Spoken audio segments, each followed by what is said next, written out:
Se você trava na tradução de palavras pequenininhas, tipo on, in, at, ou então não sabe nem quando usa elas, calma, você não é o único não, tá? Esse é um problema muito comum no inglês, mas calma, vem comigo que hoje eu vou resolver esse problema seu. Bom, pessoal, preposição, que é o nome dessas palavrinhas, não tem como você fugir. Vai estar presente em praticamente toda a frase. Então, só sobra pra gente aprender direitinho como que usa. E vamos começar aqui sem enrolação com as três que eu acho mais comuns que você vai ver no seu dia a dia. Essas três aqui, olha. In, on e at. Encare as três, pessoal, com a mesma tradução, tá? As três têm a mesma tradução, que é tipo em. Talvez você vai ver elas junto com o the na frente. E nesse caso aqui, se vier os dois juntos, a tradução deixa de ser em para passar para no, ou na, ou nos, ou nas. Uma vez que o the é tanto o, a, os e as. Fechou? Beleza, agora você já sabe a tradução.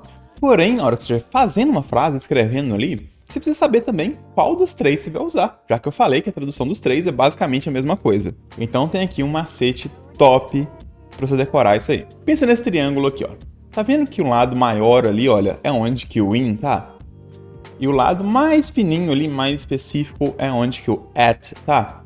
Pois é, nós vamos usar essa lógica, pessoal.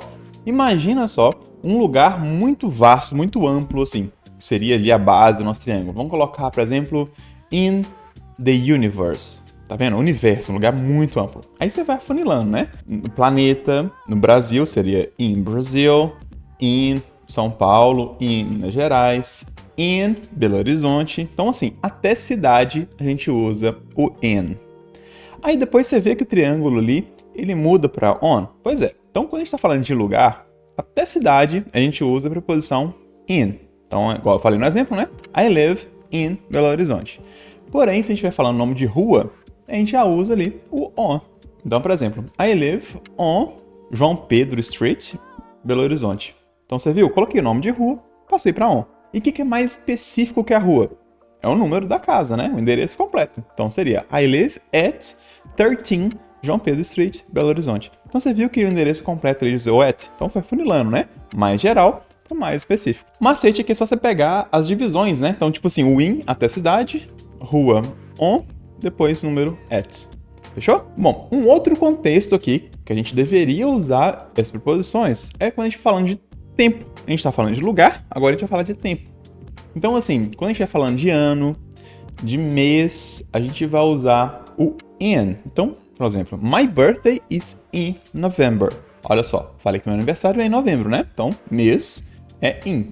Porém, se eu quisesse falar o dia do meu aniversário, aí seria on, que é o do meio. My birthday is on November 8th. Por mais que o mês no inglês venha antes do número, né? Do dia, mas eu tô falando do dia, então tá mais específico.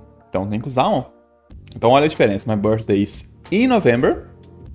My birthday is on November 8th. E o que é mais específico que o dia? É a hora, né, pessoal? Então, vamos supor, você marcou um dentista. E que horas que o dentista?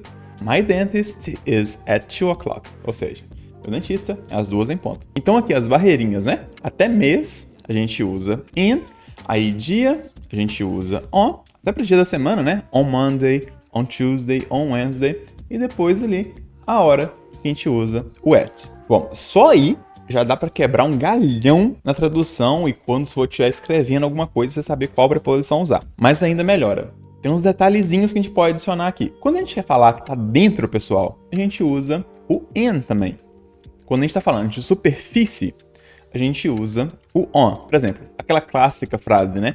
The book is on the table. Ou seja, o livro está em cima, na superfície da mesa. Se você falar que um quadro está na parede, the picture is on the wall. Então, está na superfície ali da parede. O on também é usado quando a gente estiver falando de tecnologia. Tipo assim, eu vi meu amigo no Instagram. Esse no, qual que eu usaria? I saw my friend on Instagram. Aí seria on Facebook, on the cell phone. Então, tecnologia, geralmente a gente usa o on.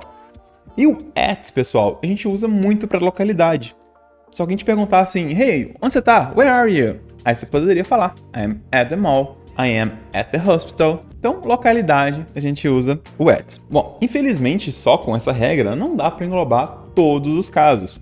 E outros, é mais fácil na prática sair decorando ali como é que usa. Por exemplo, se eu falar que eu tô em casa, você pode falar at home ou in the house. Então, olha só, o lugar é basicamente o mesmo, né? Só que antes de home, a gente usa at E para falar na casa, né, usando o house, a gente tem que usar o in. Mesma coisa para noite, é in the evening e at night. Então, esses casos separadinhos assim, você vai decorando que vai ficando mais fácil. Mas aquela regra geral vai te ajudar bastante no seu dia a dia. Bom, fora essas três, vou colocar aqui mais duas preposições que com certeza vão aparecer em alguma parte do seu dia, que é with, que significa com, e without, que significa sem. Você consegue imaginar um dia inteiro sem falar essas duas palavras? Não tem jeito, né? Então, olha, observa que elas são até bem parecidinhas, né? With e embaixo tem exatamente as mesmas 4 letras do começo, com out na frente. Então, com, que é o menorzinho, e sem, que é esse maior. Sabendo essas preposições, eu tenho certeza que vai facilitar muito a parte de organizar essas ideias ali para montar suas frases, seja elas escritas ou falando mesmo. Espero que vocês tenham curtido o vídeo. Vou deixar uma listinha de exercício aqui embaixo com as respostas se caso vocês quiserem dar uma praticada, fechou? Se inscreve no canal se estiver gostando e até mais.